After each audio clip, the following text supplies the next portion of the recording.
Como é bom trazer o novo Sábios aqui para o canal. Frequentemente eu sou questionado sobre a minha opinião, sobre a empresa A, B, C ou o setor A, B e C também. Pensando nisso e com a ajuda do novo Sábios, eu quero mostrar os motivos pelos quais eu não invisto no setor de aviação. Na verdade, eu me mantenho extremamente longe desse setor, até porque, para mim, é um dos piores setores da Bolsa de Valores. Se esse tema lhe interessa, como eu sei que vai lhe interessar, até porque tem muito conteúdo de valor para compartilhar aqui com você, confia, vem comigo que o vídeo tá incrível. Bora lá!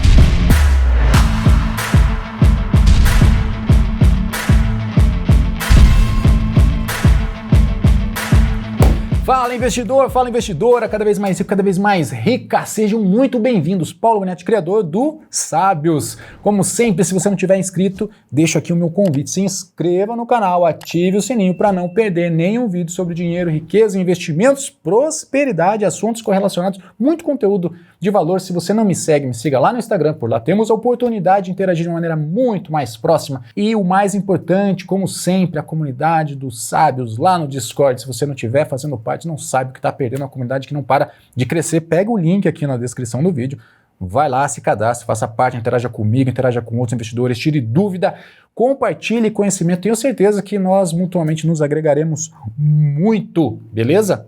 Mas vamos lá, porque tempo é dinheiro. Primeiro, vamos conhecer um pouco do setor. Eu imagino que seja possível nós dispensarmos qualquer grande apresentação aqui, até porque quem não conhece as tradicionais operadoras TAM, Gol, Azul e assim por diante. De todo modo, eu acho válido nós fazermos um breve apanhado do que foi e do que é o setor de aviação. Segundo dados da Wikipédia, a primeira empresa de aviação de passageiros no Brasil se deu por meio da Condor Syndicate, acho que é esse o nome aqui, em 1927, gente, tem muito tempo. E no mesmo ano dava-se já início a primeira linha regular entre Porto Alegre e Pelotas, 1927, quase 100 anos atrás. Aí um pouco mais leve a nossa memória em termos de empresa, mas não em termos de ano, em 1933, era fundada, sabe quem? A Aviação Aérea São Paulo, a tão famosa e famigerada e saudosa VASP. E o crescimento do setor de aviação no Brasil, ele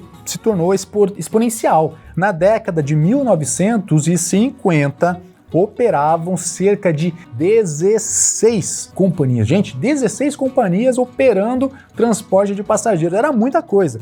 E em 1960, o Brasil já possuía a maior rede comercial do mundo em volume de tráfego. Perdia somente para os Estados Unidos. Mas aí, né, após algumas idas e vindas, crise para lá, crise para cá, este número grandioso de companhias foi se reduzindo a 4 principais empresas comerciais, as antigas Varig, VASP, Transbrasil e Cruzeiro. Eu imagino que algumas dessas empresas podem parar na sua memória, se não na sua, com certeza do seu pai ou da sua mãe. Dessas, a Varig acabou absorvendo a Cruzeiro e se transformou na TAM, que hoje é a Latam. A Transbrasil e a VASP, por problemas financeiros, deixaram de operar. E atualmente, dentre as grandes empresas em operação, podemos citar a Latam, a Gol e a Azul. Existem outras? Existem, mas as principais atualmente são essas. E aí, gente, sem dúvida, nós devemos muito a esse setor, porque é um setor que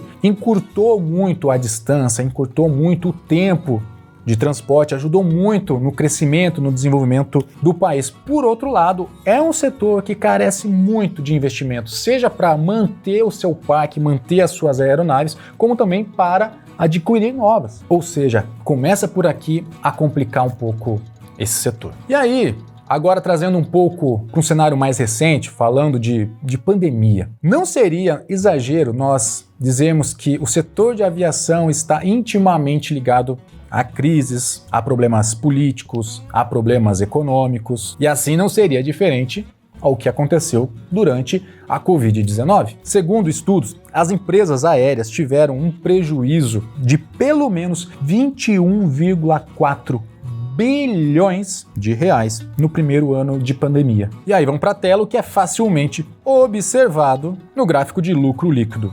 Da Azul, baita de um prejuízo aqui em 2020, também em 2021 e assim por diante, como também da Gol, gráfico de lucro líquido, também mostrando grandes prejuízos nesse período da pandemia. Mas, gente, vamos lá. Será que esse problema, esses prejuízos foram só decorrente da pandemia?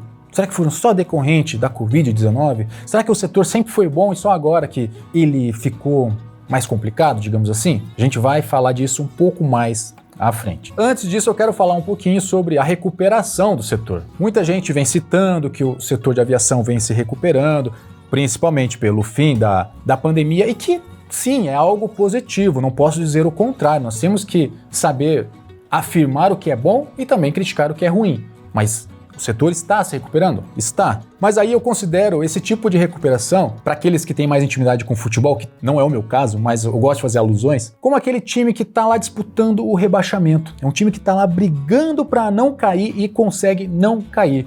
Mas esses times que geralmente estão lá atrás na tabela, dificilmente vão se tornar grandes campeões, principalmente no médio prazo. No longo prazo, quem sabe? Mas é uma situação complicada. E aí, com a ajuda dos sábios, vamos para a tela de novo. Eu quero te mostrar o seguinte. Primeiro, vamos falar de ROI. Para quem já acompanha o canal há mais tempo, sabe que o ROI é a capacidade da empresa a rentabilizar o capital do acionista. O que você me diz de um ROI de menos 13,26%? É como se você estivesse colocando dinheiro lá e o seu capital estivesse se desvalorizando a menos 13,26% no ano. E isso não é de agora, gente. A gente olha a média de 10 anos, menos 50%, média de 5 anos, menos 24%. Que é isso?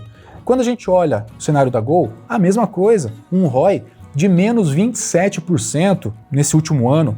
E o histórico não é nada favorável. ROI sempre negativo, ou seja, empresa que destrói capital do acionista. Se a gente falar de margem líquida, a capacidade da empresa gerar lucros baseado nas suas receitas, receita menos custo, menos despesa, lucro líquido, tá aqui, margem líquida negativa, ou seja, a empresa perde dinheiro. A Gol, a mesma coisa. E aí tem muita gente que se apega ao EBITDA, e se a gente olha a margem EBITDA, é uma margem interessante, mas o problema das empresas de aviação é o investimento que elas têm que fazer em novos equipamentos e que isso não fica visível no EBITDA. E é uma das minhas críticas que eu tenho com relação a esse indicador que interessa pra gente, é a última linha da DRE, é o lucro líquido, é o quanto sobra da empresa, e não simplesmente eu fazer ajustes para ver, não, mas o resultado operacional foi bom, o resultado... Esquece isso. Que inclusive a gente pode trazer aqui para a liquidez corrente, a capacidade da empresa honrar as suas dívidas de curto prazo. Uma empresa com uma liquidez corrente de 0,42% quer dizer que ela não consegue honrar as suas dívidas de curto prazo, salvo se ela captar dinheiro, salvo se ela fazer algum empréstimo, alguma linha de financiamento para conseguir pagar suas dívidas. Caso contrário, ela não vai conseguir honrar. Isso não é situação só da Azul, no caso aqui. Se nós olhamos a Gol, está pior ainda, com uma liquidez de apenas 0,25, ou seja, ela consegue pagar um quarto da sua dívida de curto prazo. E aí, rebatendo, né, quem fala que não, essa crise é decorrente da pandemia, o setor vai se recuperar. Então vamos ver o seguinte, um pouco mais abaixo aqui a gente tem a quantidade de anos, número de anos com lucro pelo ano de resultado que a gente tem, ou seja, no caso da Azul, de 8 anos que a gente tem de dados, apenas 2 foram de lucro. De novo, é o mesmo gráfico lá do lucro líquido. Prejuízo, lucro, lucro, aí, prejuízo, prejuízo, prejuízo, prejuízo, prejuízo. Quer ver o da Gol? De 10 anos, apenas 3 com lucro, mesma coisa. Prejuízo, prejuízo, prejuízo, lucro, pouquinho de lucro, prejuízo, lucro, prejuízo, prejuízo, prejuízo. E aí vamos pensar o seguinte, você, ao investir em ações de uma empresa, você está com a cabeça de dono. Você é dono agora dessa empresa, não esquece trade. Estamos falando aqui de comprar empresas por longo prazo, cabeça de buy and holder, tá? Quando você vai comprar uma empresa, você está querendo comprar uma empresa que gera prejuízos ou você está querendo comprar uma empresa que gera lucros? Eu, particularmente, eu gosto de comprar empresas lucrativas, que gerem lucro, que rentabilizem o meu capital e não que destruam o meu capital. Muito diferente. E a consequência de tudo isso? Como eu sempre digo, o preço, a cotação de uma ação tende a seguir lucro e patrimônio no médio e no longo prazo. Se isso é verdadeiro, vejamos o seguinte, neste gráfico. Este gráfico, para mim, é um dos melhores gráficos aqui dos sábios, aonde nós podemos, eu vou tirar o patrimônio líquido, nós podemos ver a cotação e lucro. Olha o que acontece quando tem prejuízo e quando tem lucro. Ele acompanha. Se nós olharmos na Gol, que nós temos linha preta, cotação, tá? que nós temos, um resultado muito mais próximo, cotação e lucro. Ou seja, se você quer investir numa empresa e quer ver a cotação da sua ação, que nem esses eletrocardiogramas, sobe, desce, sobe, desce, sobe, desce, baseado nesses lucros inconstantes, nesses prejuízos recorrentes dessas empresas, beleza, seja muito bem-vindo, seja feliz. Agora, se você quer ter consistência, se você quer ter tranquilidade, se você quer ter uma certeza maior de que daquela sua ação vai se valorizar no médio e no longo prazo, gente, existem muitos outros setores melhores do que esse para se investir. Até pode ser papo para outro vídeo, caso você queira, comente aqui abaixo para mim. Então assim, apesar, de nós sermos gratos pela aviação, sermos gratos por encurtarem distâncias, diminuírem tempos, ajudarem no crescimento, no desenvolvimento do país, como investimento, como empresas para se investir, elas estão longe de serem portos seguros. Essas inconstâncias nos lucros, essa baixa liquidez